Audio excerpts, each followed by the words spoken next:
ओम शांति।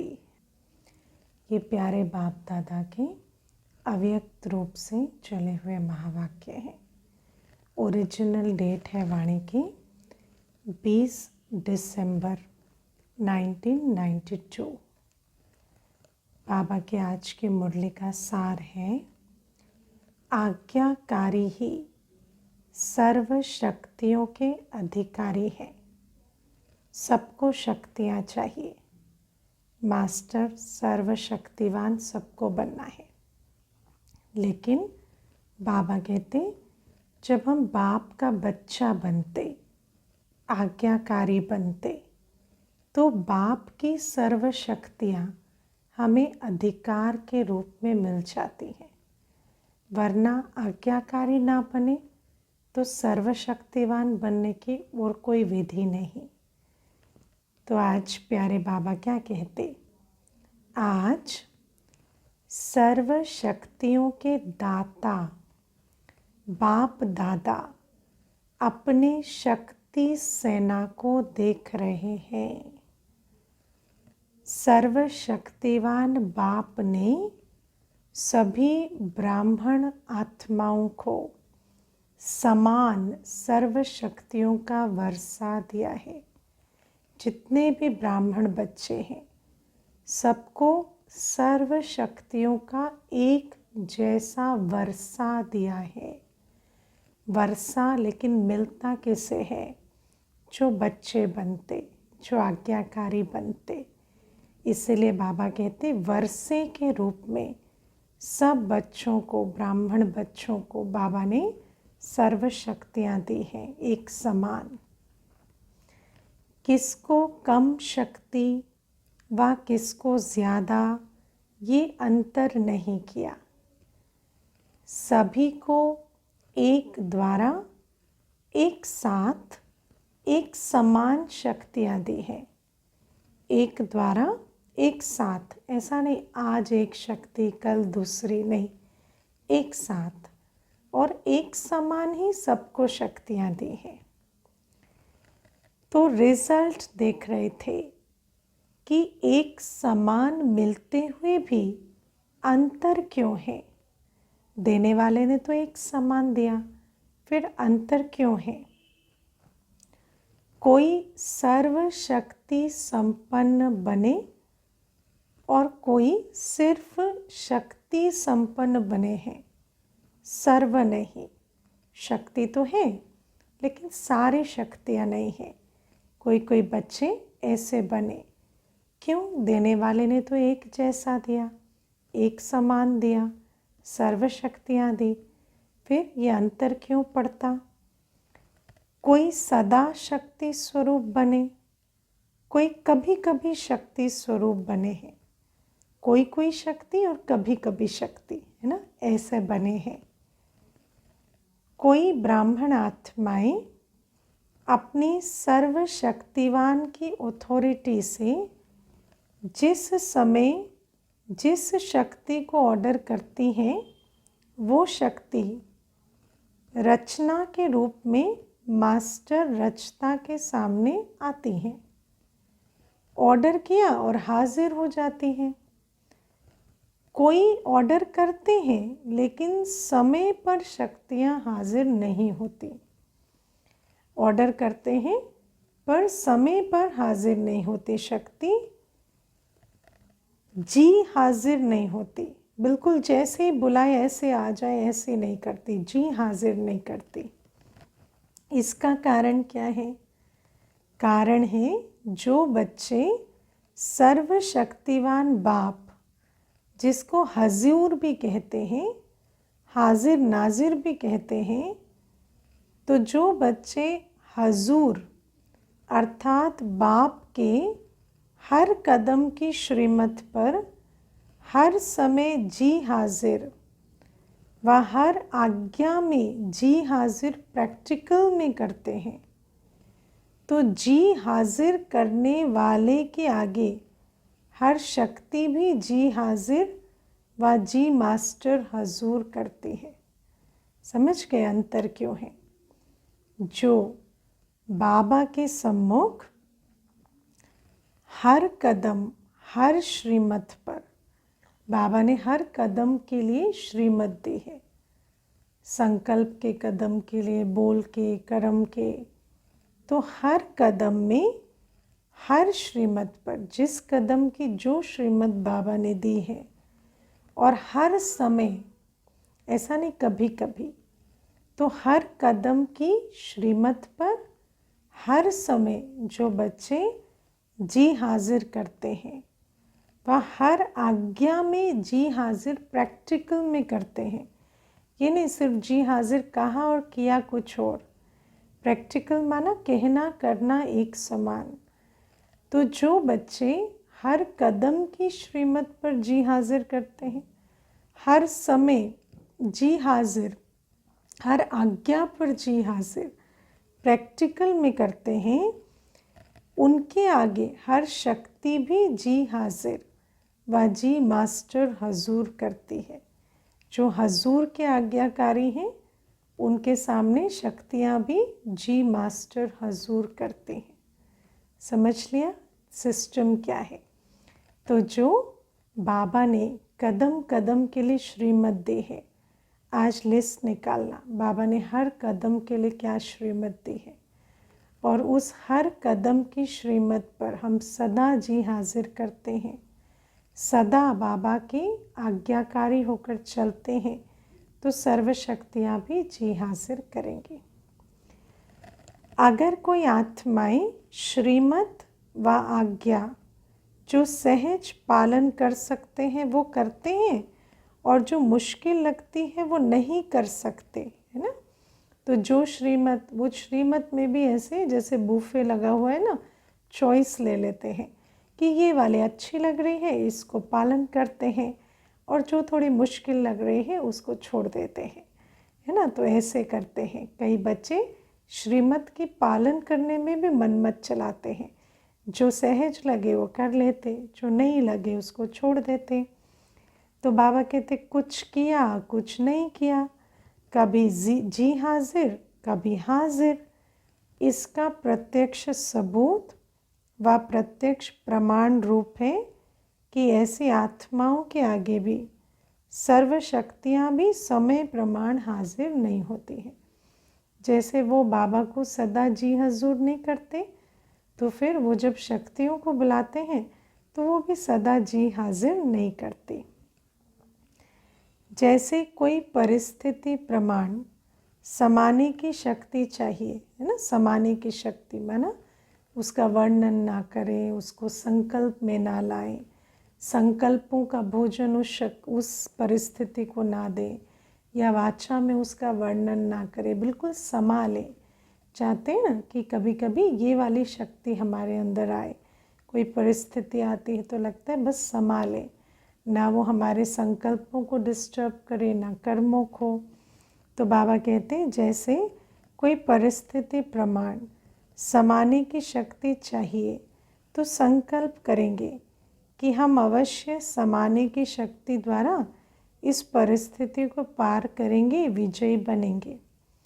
लेकिन होता क्या है, सेकंड नंबर वाले अर्थात कभी कभी वाले समाने की शक्ति का प्रयोग करेंगे, है ना। 10 बार समाएंगे, लेकिन समाते हुए भी 1-2 बार समाना चाहते भी समा नहीं सकेंगे, है ना। तो कभी कभी हमेशा वाले समाने वाले नहीं बनेंगे। 10 बार कोई बात होगी ना तो समा लेंगे, पर 1-2 बार ना चाहते हुए भी समा नहीं सकेंगे, है ना। ना चाहते हुए भी वर्णन में चले जाएंगे। फिर क्या सोचते हैं, मैंने किसको नहीं सुनाया, मैंने समाया। लेकिन ये साथ वाले थे, ये हमारे सहयोगी थे, समीप थे, इसको सिर्फ इशारा दिया, सुनाया नहीं है, इशारा दिया। कहेंगे ऐसा नहीं कि मेरा दिल भारी था तो उसको सुनाया, वो तो ये साथ वाले हैं, सहयोगी हैं, तो हमने सोचा उनको भी इशारा दे दें, तो उनके लिए सुना दिया। तो कहेंगे ऐसे अपना दिल भारी करके नहीं सुनाया, हमने तो उनको वार्निंग देने के लिए, उनको इशारा देने के लिए सुनाया। कोई शब्द बोलने नहीं चाहते थे, सिर्फ एक आधा शब्द निकल गया है ना, तो इसको क्या कहा जाएगा? समाना कहेंगे। 10 के आगे तो समाया, और 1 2 के आगे समा नहीं सकते, तो इसको क्या कहेंगे कि समाने की शक्ति ने ऑर्डर माना? नहीं, समाने की शक्ति तो मन मर्जी कर रही है। जब उसका दिल कर रहा है तो हमारे पास आ रही है, जब उसका दिल नहीं कर रहा तो वो हमारे ऑर्डर में नहीं चल रही। तो जैसे हम भी बाबा की सुन रहे हैं पर पूरा ऑर्डर पे नहीं चल रहे, ऐसे शक्ति भी अपनी मन मर्जी, उसकी मर्जी तो हमारे ऑर्डर पे चल रही है, नहीं मर्जी तो वो नहीं चल रही। जबकि अपनी शक्ति है, बाप ने वर्षे में दिया है, तो बाप का वर्षा सो बच्चों का वर्षा हो जाता है। बाप की शक्ति माना बच्चे का पूरा अधिकार होना चाहिए। अपनी शक्ति अपने ही काम में ना आए तो इसको क्या कहा जाएगा? ऑर्डर मानने वाले या ऑर्डर ना मानने वाले कहा जाएगा। जब उसको बुलाया तो आई नहीं, तो फिर अपनी कैसे कहें? ऑर्डर में चल ही नहीं रही। इसका मतलब हम बच्चे तो हैं पर आज्ञाकारी बच्चे नहीं हैं। तो जो शक्तियों का वर्षा बाबा ने दिया है वो उसके पूरे अधिकारी हम नहीं बन पाए हैं। आज बाप दादा सर्व ब्राह्मण आत्माओं को देख रहे थे कि कहाँ तक सर्व शक्तियों के अधिकारी बने हैं, है ना। कहाँ तक सर्व शक्तियाँ सदा ऑर्डर करते ही जी हाजिर करती हैं। एक एक ब्राह्मण को बाबा देख रहे हैं। अपना चार्ट तो दिखाई देता होगा। क्या देखा होगा बाबा ने? मैं वो बच्चा हूँ जिसके ऑर्डर करते ही, जब जिस शक्ति को ऑर्डर करते वो उसी समय हाजिर हो जाती है। ऐसा बच्चा हूँ मैं। अगर अधिकारी नहीं बने तो उस समय परिस्थिति के अधीन बनना पड़ेगा, क्योंकि जिसके पास शक्ति नहीं उस पर तो परिस्थिति हावी हो जाएगी। परिस्थिति नाच नचाएगी, परिस्थिति संकल्प भावना सब में तूफान ले आएगी। तो बाबा कहते कि परिस्थिति के अधीन बनना पड़ेगा यदि शक्ति के अधिकारी नहीं है। बाप दादा को सबसे ज़्यादा रहम उस समय आता है जब बच्चे कोई भी शक्ति को समय पर कार्य में नहीं लगा सकते हैं। करना चाहते विस्तार को संकीर्ण और विस्तार का विस्तार होता जाए। चाहते हैं परखना और माया धूल पे धूल झोंकती जाए। चाहते हैं निर्णय करना लेकिन माया विकर्म कराती चली जाए। तो बाबा को उस समय क्या आता है? बहुत रहम आता है बच्चों पर, जब शक्ति को समय पर कार्य में नहीं लगा सकते और फिर परिस्थिति क्या करती है? नुकसान करके चली जाती है। क्योंकि बाबा ने वर्षे में शक्तियाँ दी लेकिन बच्चों ने आज्ञाकारी बन शक्तियाँ ली नहीं, और इसीलिए शक्तियों के अधिकारी ना बनने से परिस्थिति में बच्चे क्या हैं? माया के इशारे पर नाचने लगते हैं। और फिर बाबा को रहम आता है, क्योंकि इतने ऊंचे सर्वशक्तिवान बाप के बच्चे और माया के इशारे पर नाचे तो अच्छा तो नहीं लगता। उस समय क्या करते हैं? जब कोई बात सामना करती तो बाप के सामने किस रूप में आते हैं? तो खुद में सामना करने की शक्ति नहीं, तो फिर बाबा के सामने आ जाते हैं। किस रूप में? ज्ञानी भगत के रूप में आते। सारा ज्ञान है लेकिन वही भक्ति के मंगतेपन के संस्कार लेकर खड़े हो जाते हैं बाबा के सामने। भगत क्या करते हैं? भगत तो सिर्फ पुकार ही करते रहते हैं कि ये दे दो वो दे दो। तो ऐसे ही भक्ति माना मंगतापन के संस्कार, ज्ञान माना अधिकारी बनना। तो फिर अधिकारी बाबा ने बनाया था लेकिन भिखारी बनकर खड़े हो गए, है ना। जिस शक्ति को बाबा ने वर्षे में दिया उसको हमने श्रीमत पर चलकर धारण नहीं किया, और फिर बाबा के सामने बैठ जाते हैं कि बाबा मुझे सामना करने की शक्ति दो।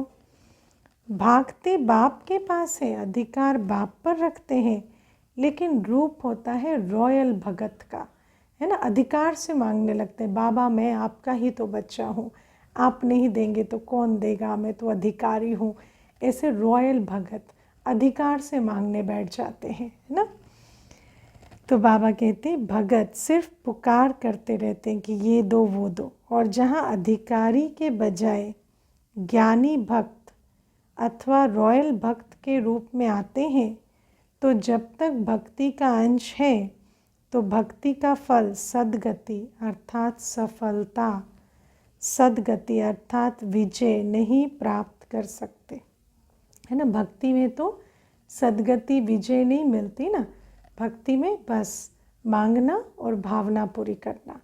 लेकिन बाबा कहते वो जो ज्ञान का वर्षा है, सद्गति या विजय, वो नहीं मिलती, क्योंकि जहाँ भक्ति का अंश रह जाता वहाँ भक्ति का फल ज्ञान अर्थात स्वर्ग प्राप्ति नहीं हो सकती, सफलता नहीं मिल सकती, है ना।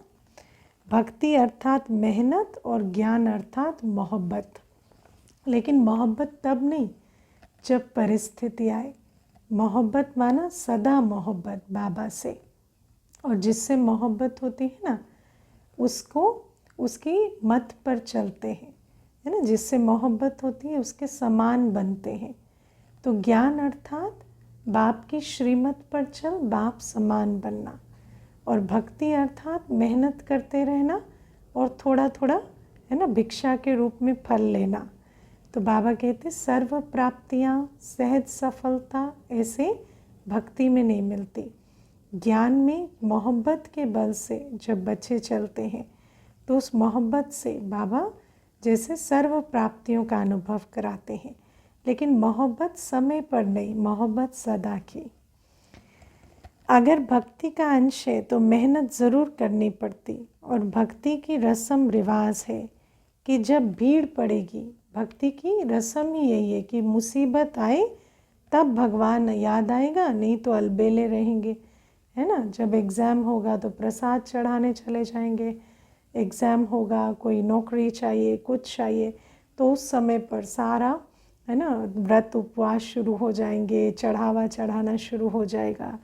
तो भक्ति की तो रस्म रिवाज ही ये है कि भगवान को कब याद करो, सिर्फ मुसीबत में। लेकिन ज्ञान की रस्म रिवाज क्या है कि वो तो मोहब्बत है बाबा से, उठते बैठते खाते पीते सोते चलते सब कुछ करते बाबा के साथ रहना, बाबा का बन कर चलना। तो बाबा कहते भक्ति की रस्म रिवाज है कि जब भीड़ पड़ेगी, मुसीबत पड़ेगी, तब भगवान याद आएगा, नहीं तो अलबेले रहेंगे।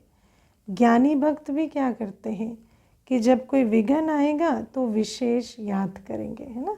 तो ये है ज्ञानी भक्त, है ना, जो मोहब्बत में नहीं चलते, विघ्नों के आधार से चलते हैं। तो इसका मतलब आप विचार करो, प्रोग्रामिंग क्या है कि भगवान को याद करने के लिए विघ्न चाहिए। तो इसका मतलब तो विघ्न को आह्वान कर रहे हैं ना, क्योंकि संगम युग में बाबा की याद से ही तरेंगे। तो इसका मतलब विघ्नों को याद कर रहे हैं कि आओ तो हम बाबा को याद करें। अब बाबा कहते हैं एक है सेवा प्रति याद में बैठना, और दूसरा है स्व की कमज़ोरी को भरने के लिए याद में बैठना। लेकिन इसमें भी एक बात नोट करनी है कि स्व की कमज़ोरी को भी भरने के लिए याद में बैठा, लेकिन क्या रियलाइजेशन के बल से बैठा या परिस्थिति के आधार से बैठा, है ना। क्योंकि याद में तो हम स्व की कमज़ोरी को भरने के लिए भी रोज़ बैठते हैं, लेकिन वो क्यों बैठते हैं? क्योंकि रियलाइजेशन है कि आत्मा में कमी कमज़ोरी है, इसलिए नहीं कि कोई परिस्थिति आई है और उस परिस्थिति के कारण कमज़ोरी को भर रहे हैं।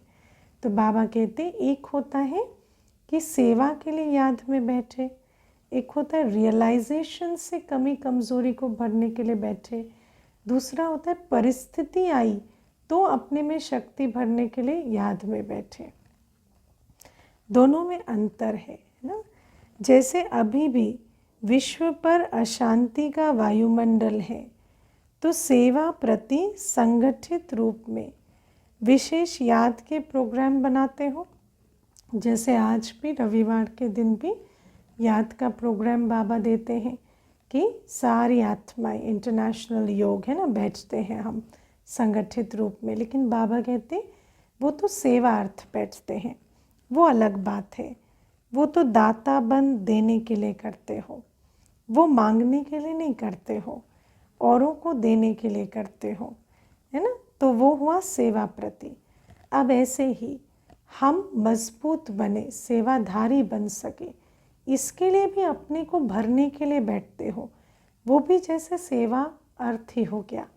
लेकिन अपनी परिस्थितियों के धक्के से, है ना, अगर अटेंशन गया है कि ये कमज़ोरी मुझे भरनी है, तो फिर वो स्वार्थवश हो गया। लेकिन अपनी कमज़ोरी भरने के प्रति समय पर विशेष याद करते हो और वैसे अलबेलेपन की याद होती है। सुना, जब कोई परिस्थिति आई है तो अटेंशन से याद, और वैसे अलबेलेपन की याद, ये नहीं चलेगा।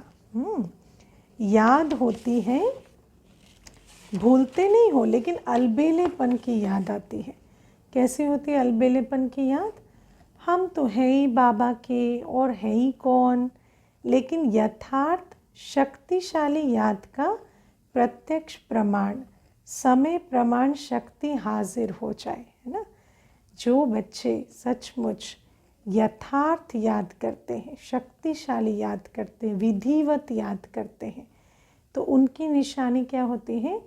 उनको शक्तियों के लिए बाबा को याद नहीं करना पड़ता, वो बाबा की याद के बल से सर्व शक्तियों के अधिकारी बन जाते। कितना भी कोई कहे मैं याद में रहती हूँ व रहता ही हूँ, लेकिन याद का स्वरूप है सफलता, योग बल अर्थात विजयी। कोई भी बात आई, लेकिन सर्व शक्तियों के बल से हम बिल्कुल परिस्थिति में रिंचक मात्र भी हिले नहीं। ये है सफलता।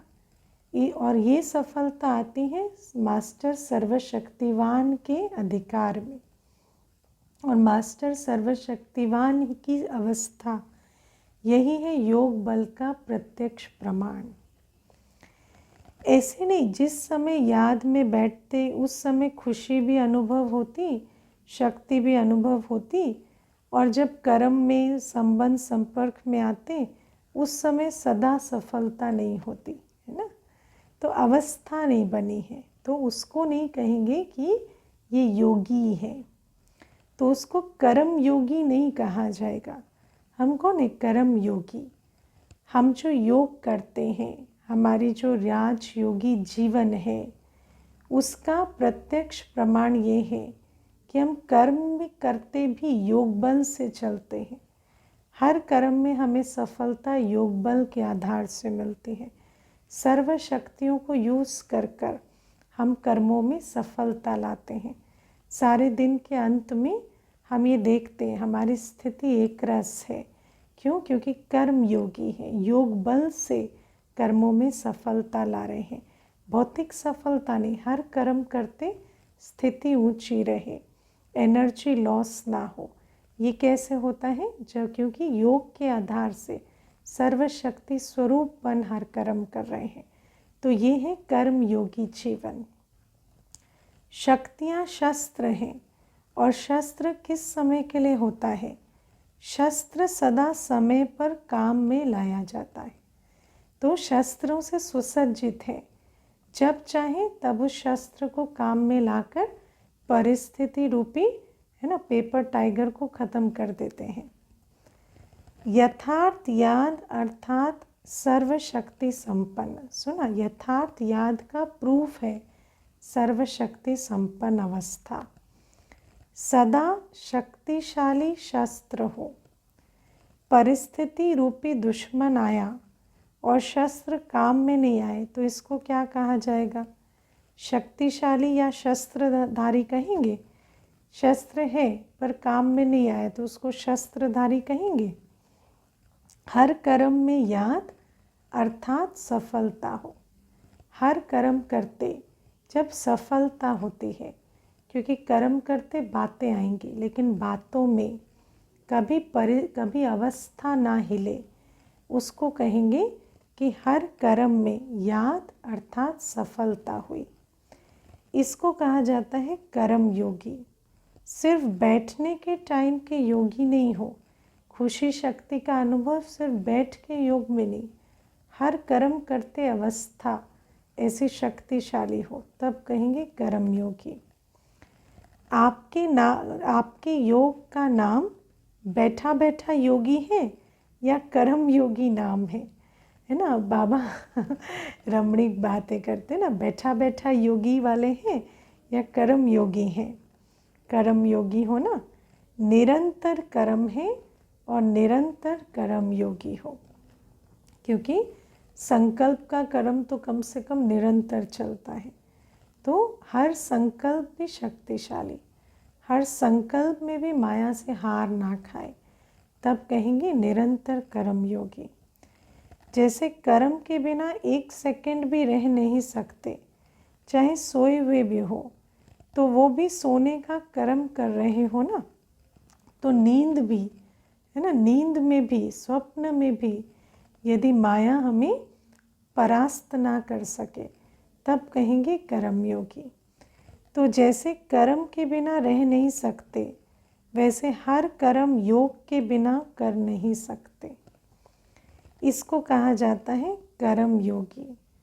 ऐसे नहीं समझो कि बात ही ऐसी थी ना, सर्कमस्टेंस ही ऐसे थे, समस्या ही ऐसी थी, वायुमंडल ही ऐसा था, है ना। दुश्मन के ही गीत गाते रहते, उसी की महिमा करते रहते हैं। बात बड़ी थी, इतनी बड़ी बात थी, वायुमंडल ऐसा था। अरे बाप की महिमा करो, बात की महिमा क्यों करते हो?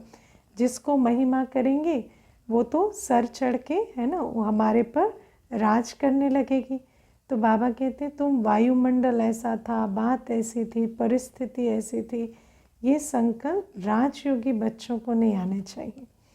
यही तो दुश्मन है, और उस समय का वो दुश्मन आ गया, इसलिए तलवार चला ना सके, तलवार काम में लगा नहीं सके, या तलवार याद ही नहीं आए, या तलवार ने काम नहीं किया, तो ऐसे को क्या कहा जाएगा, है ना। तो क्या शस्त्र या तलवार की प्रैक्टिस इसलिए की है कि बस खाली चलाए? दुश्मन के सामने होते ही अगर तलवार याद ही ना आए या काम में ही ना आए, तो शस्त्रधारी कहेंगे क्या? काम में लगा नहीं सके तो क्या कहेंगे? शस्त्रधारी। शक्ति सेना हो, याद करो बाबा ने शुरू फर्स्ट लाइन क्या कही?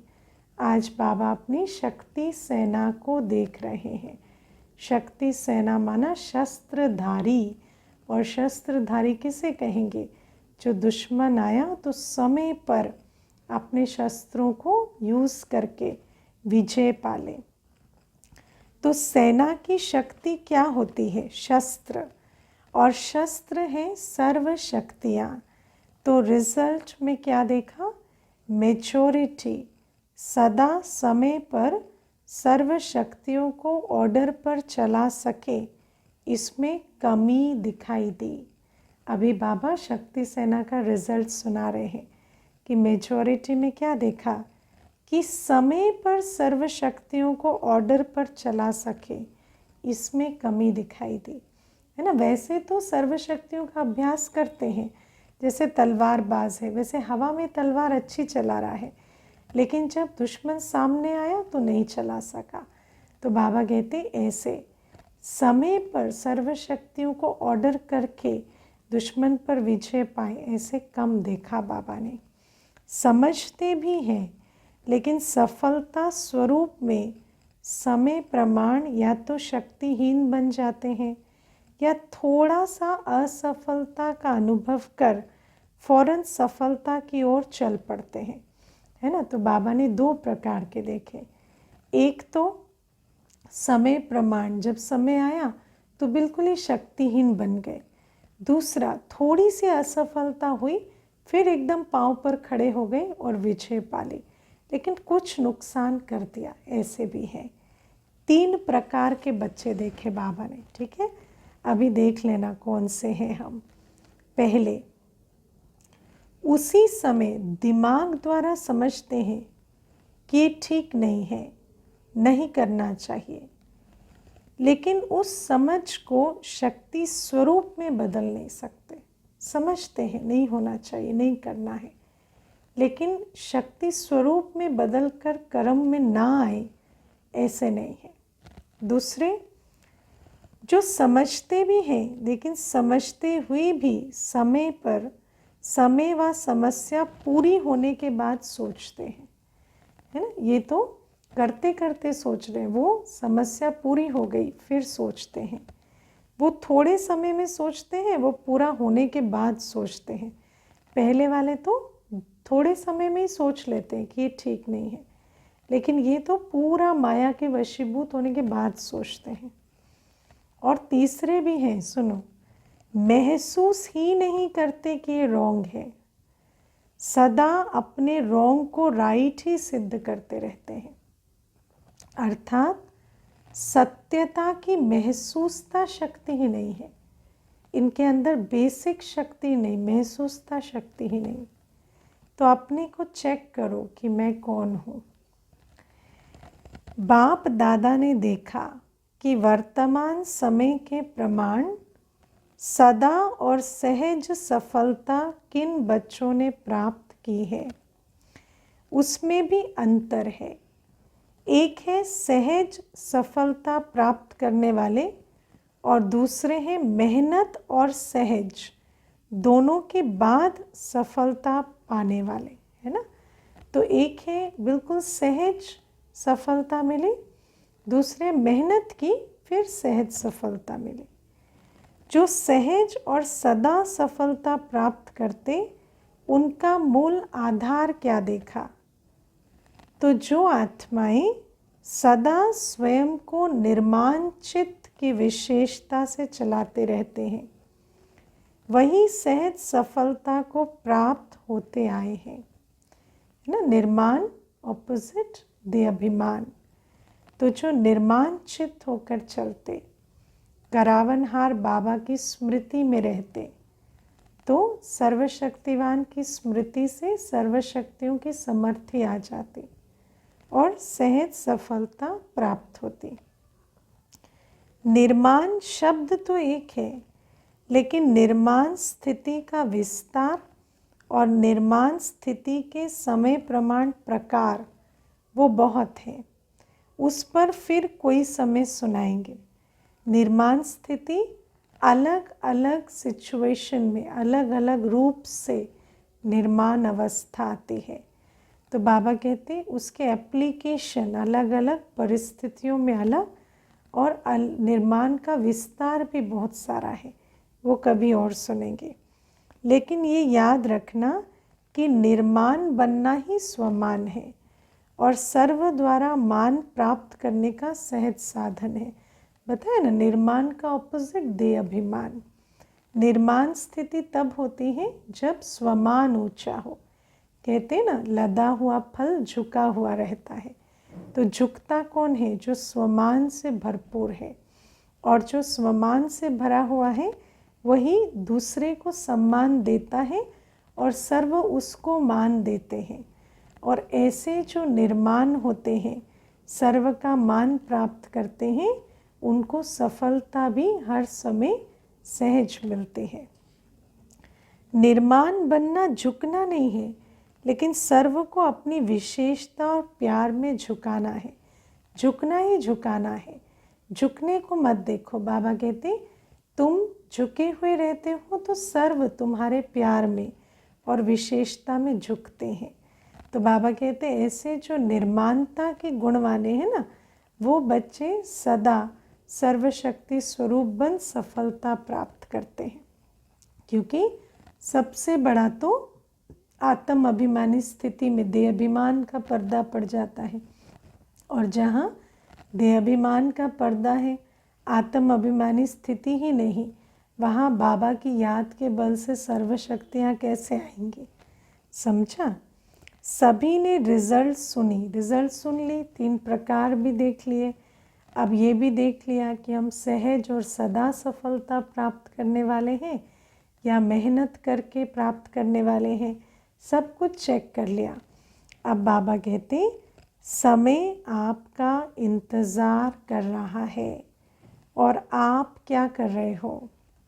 आप समय का इंतज़ार कर रहे हो। हाँ, समय पुरुषार्थ कराएगा या बाबा कराएगा? आप किसका इंतज़ार कर रहे हो? समय तो आपके संपन्न बनने का इंतज़ार कर रहा है। आप किसका इंतज़ार कर रहे हो जो पुरुषार्थ नहीं कर रहे? मालिक के बालक हो ना, तो समय आपका इंतज़ार कर रहा है कि ये मेरे मालिक मुझ समय को परिवर्तन करेंगे। वो इंतज़ार कर रहा है और आपको इंतज़ाम करना है, इंतज़ार नहीं करना है। इंतज़ाम किसका? सर्व को संदेश देने का और समय को संपन्न बनाने का इंतज़ाम करना है। समय को संपन्न बनाने का इंतज़ाम कैसे करते हैं? अपनी संपन्नता और संपूर्णता ही समय की को समीप लाती है। इसलिए अपनी संपन्नता से समय को संपन्न करने का इंतज़ाम करना है और उससे भी पहले सर्व आत्माओं को संदेश देना है। जब दोनों कार्य संपन्न हो तब समय का इंतज़ार पूरा हो। बाबा कहते अब समय के विषय में सोचो, वो तुम्हारे इंतज़ार में रुका हुआ है। तो ऐसा इंतज़ाम सब कर रहे हो, किस गति से कर रहे हो? इंतज़ाम भी कर रहे हो चलो, लेकिन किस गति से कर रहे हो? जितनी फास्ट गति होनी चाहिए, जितना तीव्र संपन्नता संपूर्णता का इंतज़ाम करना चाहिए, जिस विहंग मार्ग की सेवा से सबको संदेश देना चाहिए, गति वैसी है या नहीं? समय को देख आप भी कहते हो कि बहुत फास्ट समय बीत रहा है। देखो समय तो कितनी जल्दी जल्दी जल्दी बदल रहा है। क्या हमारी अवस्था भी उतनी जल्दी जल्दी चढ़ती कला में जा रही है? कितने वर्ष कैसे पूरे हो गए, सोचते हो ना? अव्यक्त बाप की पालना को भी कितने वर्ष हो गए, 69 से लेकर 2022 कितने वर्ष अव्यक्त पालना भी हो गई। कितना फास्ट समय चला। तो आपकी गति क्या है? फास्ट है या फास्ट चलकर कभी कभी थक जाते हो फिर रेस्ट करते हो? ऐसा है? कर रहे हैं ये तो ड्रामा के बंधन में बंधे हुए ही हो, है ना? सुना? ये अंडरलाइन करना। कई बच्चे कहते कर तो रहे हैं, तो क्या पुरुषार्थ कर रहे हो या ड्रामा जैसे परिस्थितियां लाता है तो उस आधार से करना ही पड़ता है?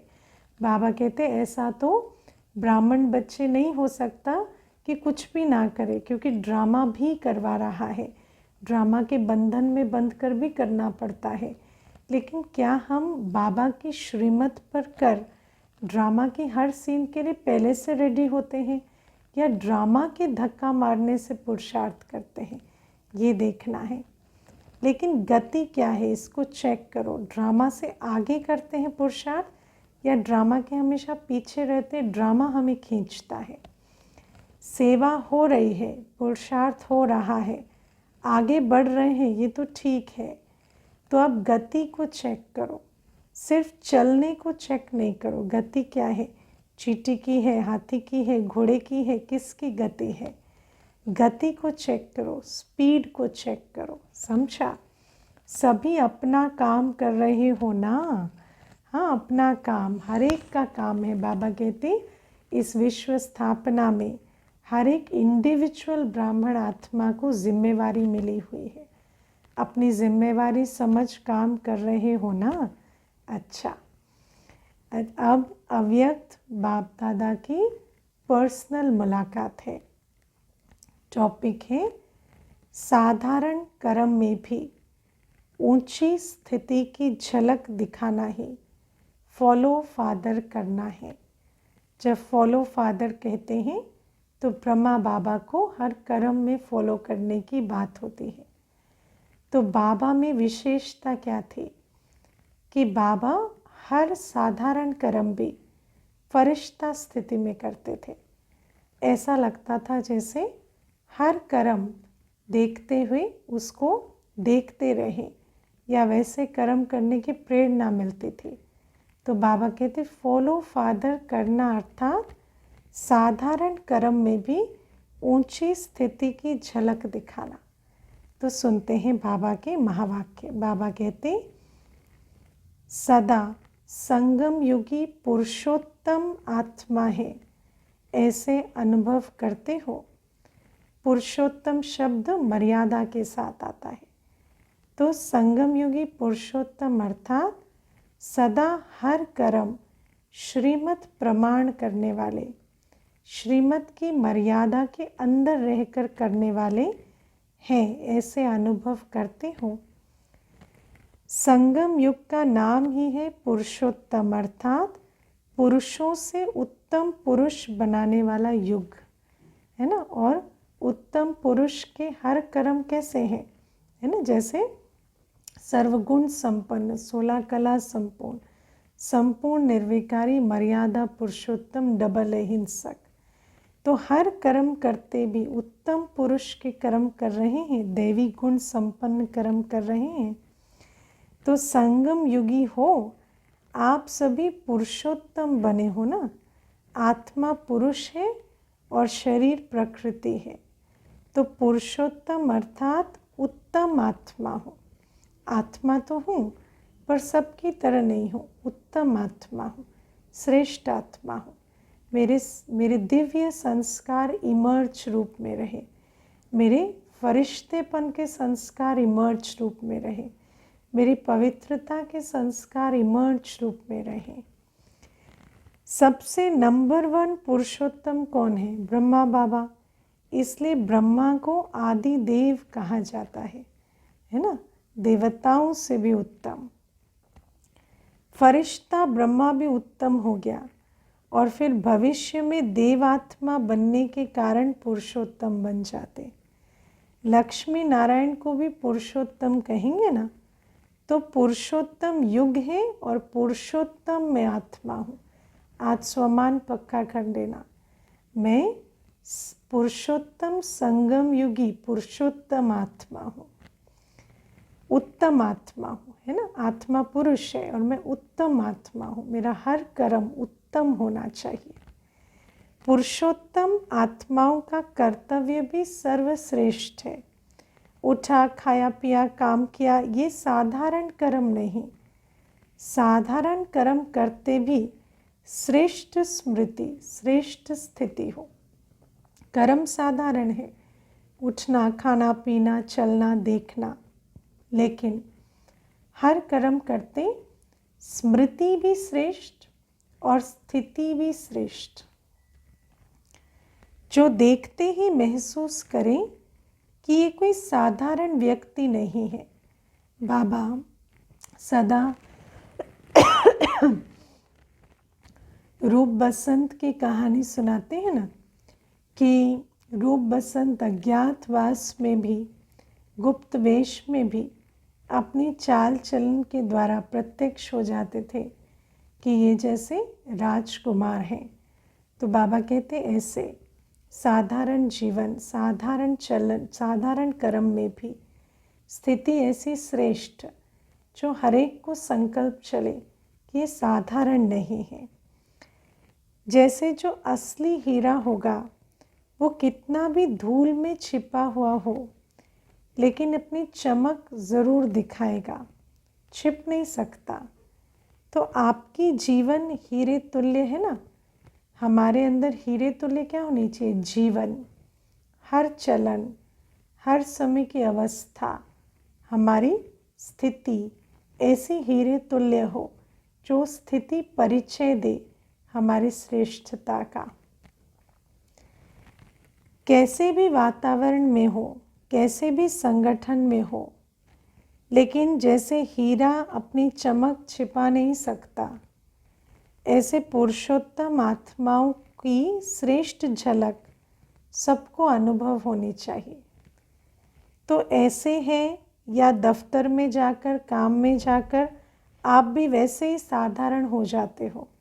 अब चेक करो, क्या हम साधारणता में महानता दिखाई देती है या सबके बीच रहते साधारण हो जाते हैं? स्पेशली जब काम पे जाते हैं, दफ्तर में जाते हैं। अभी गुप्त में हो, काम भी साधारण है, चलो हम भी काम साधारण करते हैं क्योंकि ये भी गुप्त वेश है ना। इसलिए पांडवों को गुप्त रूप में दिखाया है। पांडवों को भी अज्ञातवास में दिखाया। रूप बसंत की भी कहानी है। बाबा कहते सब तुम्हारी कहानियाँ हैं। गुप्त रूप में राजाई नहीं की, सेवा की, तो दूसरों के राज्य में गवर्नमेंट सर्वेंट कहलाते हो ना, है ना। उनके राज्य में हमारा टाइटल गवर्नमेंट सर्वेंट का, लेकिन वैसे हमें तो मालूम है ना हम कौन। चाहे कितना भी बड़ा ऑफिसर हो, लेकिन सर्वेंट ही है ना। तो गुप्त रूप में आप सब सेवाधारी हो, लेकिन सेवाधारी होते भी पुरुषोत्तम हो। आत्मा तो उत्तम है, तो वो झलक और फलक दिखाई दे। जैसे ब्रह्मा बाप साधारण तन में होते भी पुरुषोत्तम अनुभव होता था। सभी ने सुना है ना, देखा है या सुना है? सुना है ना। वैसे देखा नहीं है क्या? हाँ, तीसरे नेत्र से तो देखा भी है। अभी भी अव्यक्त रूप में भी देखते हो। साधारण में पुरुषोत्तम की झलक है ना। जब स्टेज पर बाप दादा बैठते हैं तो पता चलता है कि तन तो दादी का, लेकिन दादी नहीं है। तो साधारण में पुरुषोत्तम की झलक है। तो फॉलो फादर है ना। ऐसे नहीं साधारण काम कर रहे हैं, माताएं खाना बना रही हैं, कपड़े धुलाई कर रही हैं, काम साधारण हो, लेकिन स्थिति साधारण नहीं, स्थिति महान हो। धो कपड़े रहे हैं, हाथों से तो कपड़े धो रहे हैं, लेकिन साथ साथ जैसे इस विश्व की जो भी मैली वाइब्रेशन है उसको भी साफ करते जा रहे हैं। स्थिति इतनी ऊंची हो बेहद में कि हद का कर्म और बेहद का कर्तव्य इकट्ठा चलता रहे। ऐसे हैं या साधारण काम करते साधारण बन जाते हो। जैसे दूसरे वैसे हम नहीं। चेहरे पर वो श्रेष्ठ जीवन का प्रभाव होना चाहिए। ये चेहरा ही दर्पण है ना, क्योंकि अंदर क्या है कोई देखता नहीं, लेकिन अवस्था अंदर इतनी ऊंची हो कि चेहरे पर दिखाई दे। चेहरा ही दर्पण है, देखने वाला तो चेहरा ही देखता है। इसी से ही आपकी स्थिति को देख सकते हैं। Face is the index of the mind. मन की स्थिति चेहरे पर साफ दिखाई दे, उसमें वो झलक फलक दिव्यता बिल्कुल दिखाई देनी चाहिए। महान है या साधारण है, ये इसी चेहरे के दर्पण से देख सकते हो। स्वयं भी देख सकते हो और दूसरे भी देख सकते हैं। तो ऐसे अनुभव करते हो, सदैव स्मृति और स्थिति श्रेष्ठ हो। स्थिति श्रेष्ठ है तो झलक ऑटोमेटिकली श्रेष्ठ होगी। चेहरे पर आ ही जाता है, जो स्थिति है वैसा चेहरा दिखाई दे ही जाता है। जो समान स्थिति वाले हैं वे सदा बाप के साथ रहते हैं। सुना, स्थिति में समानता तो साथ है ही है। ऐसा नहीं कि बाबा तो कैसा है, सूक्ष्म है ना। बाबा कोई भौतिक नहीं है जो शरीर से बाबा के सम्मुख रहना ही सम्मुख रहना है, नहीं। स्थिति में जो समान है वो बाबा के साथ है। शरीर से चाहे किसी कोने में बैठे हो, किनारे बैठे हो, पीछे बैठे हो, लेकिन मन की स्थिति में साथ रहते हो ना।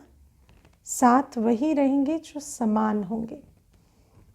स्थूल में चाहे सामने भी बैठे हो, लेकिन समान नहीं तो सदा साथ नहीं रहते, किनारे में रहते हैं। तो समीप रहना अर्थात समान स्थिति बनाना। समान स्थिति वाला ही समीप रहता है। इसलिए सदा ब्रह्मा बाप समान पुरुषोत्तम स्थिति में स्थित रहो। कई बच्चों की चलन और चेहरा लौकिक रीति से भी बाप समान होता है ना। देखने वाला कहता है अपने बाप जैसा है, लेकिन अब वो बदल जाना चाहिए। अब पारलौकिक बाप जैसा चेहरा और चलन हो, अलौकिक बाप जैसा चेहरा और चलन हो। तो कहते हैं ये तो जैसे बाप जैसा है।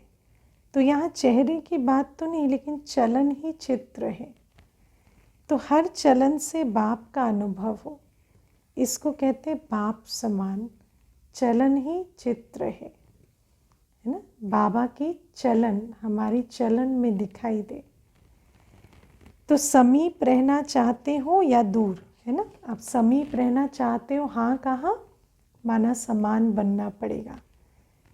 इस एक जन्म में संगम पर स्थिति में जो समीप रहता है वो परमधाम में भी समीप है और राजधानी में भी समीप है। इस समय समीप रहना माना साथ जाना, परमधाम में भी समीप रहना और राजधानी में भी समीप में आना। एक जन्म की समीपता अनेक जन्म समीप बना देगी। हर कर्म को चेक करो। बाप समान है तो करो, नहीं तो चेंज कर दो। चेक करके कर्म करो, है ना। कहते हैं कर्म करने से पहले सोचो, करने के बाद नहीं। और क्या सोचो, ये जो करने जा रहा हूँ ये बाप समान है या नहीं। नहीं है तो चेंज कर दो। पहले चेक करो फिर करो। ऐसे नहीं करने के बाद चेक करो कि ये ठीक नहीं था। ज्ञानी का लक्षण है पहले सोचे फिर करे। अज्ञानी का लक्षण है करके फिर सोचते। तो आप ज्ञानी तो आत्मा हो ना, या कभी कभी भगत बन जाते हो। पंजाब वाले तो बहादुर है ना, मन से भी बहादुर। छोटी सी माया चींटी के रूप में आए और घबरा जाए, ऐसे नहीं। सिर्फ बाहर से बहादुर नहीं, मन से भी, माया से ना डरने वाले, चैलेंज करने वाले। स्टूडेंट कभी पेपर से घबराते हैं तो माया क्या है, पेपर है। तो आप बहादुर हो या छोटे से पेपर में भी घबराने वाले हो। जो योग्य स्टूडेंट होते हैं ना, वो आह्वान करते हैं कि जल्दी से पेपर हो और क्लास आगे बढ़े। वो तो तैयार होते हैं ना, इंतज़ाम कर लिया है। तो कहते पेपर आए और हम पास हो, आगे जाए। जो कमज़ोर होते हैं वो सोचते डेट आगे बढ़ जाए। आप तो होशियार हो ना, तो क्या सोचते हो, हाँ जल्दी जल्दी सारे पेपर ख़त्म हो और हम जाए अपनी राजधानी में, ऐसा ना। ये निश्चय पक्का हो कि हम ही कल्प कल्प के विजयी हैं और हम ही बार बार बनेंगे। कितने भी तूफान आए, माया आए, कोई परवाह नहीं, विजय तो हमारी ही होनी है। इतना पुरुषार्थ किया है, आप नहीं बनेंगे तो कौन बनेंगे। आप ही विजयी बने थे, विजयी बने हैं और विजयी रहेंगे। विजयी शब्द बोलने से ही कितनी खुशी होती है, चेहरा बदल जाता है ना। तो सदा जो सदा विजयी रहते वो कितना खुश रहते। विजयी के बारे में सोचने से इतना अच्छा लगता, तो जो सदा विजयी रहते हैं उनका क्या खुशी का पारा होता होगा। इसलिए जब भी कोई किसी भी क्षेत्र में विजय प्राप्त करता है तो खुशी के बाजे बजाते हैं। सुना, आज भी विजय होती है तो बाजे बजाते हैं। क्यों? क्योंकि खुशी के बाजे दिल में विजयी आत्मा के बजते हैं। आपके तो सदा ही बाजे बजते हैं, कभी भी खुशी के बाजे बंद ना हो। आधा कल्प के लिए रोना बंद हो गया। जहाँ खुशी के बाजे बजते हैं वहाँ रोना नहीं आता। अच्छा, चारों ओर के सदा बाप के आगे जी हाजिर करने वाले, सदा मास्टर सर्वशक्तिवान बन, सर्व शक्तियों को स्वयं के ऑर्डर में चलाने वाले, सर्व शक्तियाँ जी हाजिर का पाठ बजाने वाली, ऐसे सदा सफलता मूर्त आत्माएं, सदा हर कर्म में याद का स्वरूप अनुभव करने वाले और कराने वाले, ऐसे अनुभवी आत्माओं को सदा हर कर्म में, संबंध में, संपर्क में निर्माण बन, विजयी रतन बनने वाले, ऐसे सहज सफलता मूर्त श्रेष्ठ बच्चों को बाप दादा का याद, प्यार और नमस्ते। ऐसे मीठे प्यारे बाबा को भी हम बच्चों का याद, प्यार, गुड मॉर्निंग और नमस्ते। ओम शांति। आज का वरदान है, देह अहंकार व अभिमान के सूक्ष्म अंश का भी त्याग करने वाले, आकारी सो निराकारी भव। कल बाबा ने अपवित्रता का अंश मात्र भी त्याग कराया। आज देह अभिमान व देह अहंकार का भी सूक्ष्म अंश भी त्याग करने वाले निराकारी सो आकारी सो निराकारी भव। कईयों का मोटे रूप से देह के आकार में लगा हुआ अभिमान नहीं है, लेकिन देह के संबंध से अपने संस्कार विशेष है, बुद्धि विशेष है, गुण विशेष है, कलाएं विशेष है, कोई शक्ति विशेष है, उसका अभिमान अर्थात अहंकार, नशा, रोग, ये सूक्ष्म देह अभिमान है। इस दुनिया में जो गुण, शक्ति, विशेषता अर्जन की है ना, उसका बहुत अभिमान होता है। तो ये अभिमान कभी भी आकारी फरिश्ता व निराकारी बनने नहीं देगा, इसलिए इसके अंश मात्र का भी त्याग करो तो सहज ही आकारी सो निराकारी बन जाएंगे। क्योंकि अब घर जाना है और अब ब्राह्मण से फरिश्ता, फरिश्ता से बीज रूप बनना है। उसके लिए ये जो भी देह अभिमान का अंश है उसको छोड़ना पड़े, नहीं तो सूक्ष्मता में स्थित नहीं हो सकेंगे। तो पहले तो आज के वरदान अनुसार चेक करना है ये वाले सूक्ष्म अंश कितने हैं और फिर उनसे उपराम बनना है। स्लोगन है, समय पर सहयोगी बनो तो पदम गुणा रिटर्न मिल जाएगा। सहयोग का समय से बहुत गहरा कनेक्शन है। जो समय पर सहयोगी बनते हैं उनको पदम गुणा रिटर्न मिलता है। ओम शांति।